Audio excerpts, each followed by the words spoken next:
la plateforme d'identité de Microsoft est l'évolution de Azure AD. Il correspond à la version 2.0 de Azure AD. Les deux versions coexistent. La version que notre API va utiliser est paramétrable dans le manifeste de l'application dans le portail d'Azure, comme on le verra lors de l'inscription de l'API.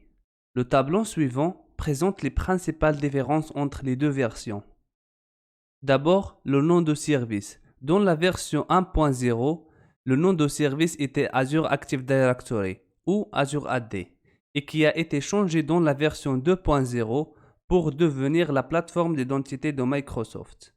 Ensuite, les types de comptes supportés.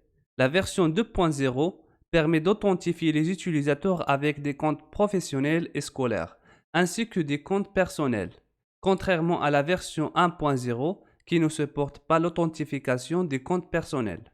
La version 1.0 ne supporte pas le consentement incrémental.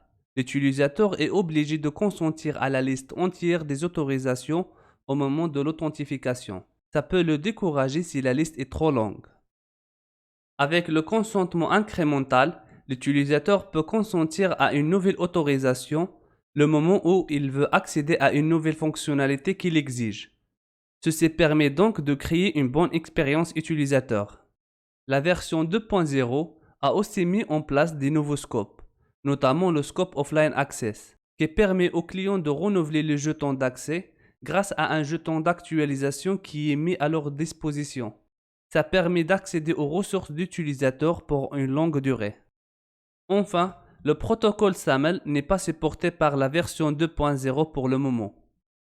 Pour résumer, si vous voulez prendre en charge des comptes personnels Microsoft dans votre application, ou si vous écrivez une nouvelle application, utilisez la plateforme d'identité de Microsoft.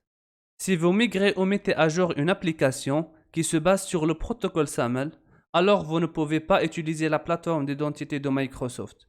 Vous êtes obligé d'utiliser la version 1.0. J'ajoute que les jetons émis par les deux versions d'Azure AD se ressemblent et un grand nombre de leurs revendications ou claims sont identiques. En ce qui concerne le développement, Microsoft a mis en place des librairies pour chaque version. La version initiale que votre application va utiliser est liée au choix de type de compte lors de l'inscription de l'application dans Azure. Si on choisit de supporter les comptes professionnels et scolaires seulement de cette organisation, alors la version sera 1.0. Si on choisit de supporter tous les comptes professionnels et scolaires, alors la version sera aussi 1.0. Si on choisit de supporter les comptes professionnels et scolaires et les comptes personnels, alors la version sera 2.0.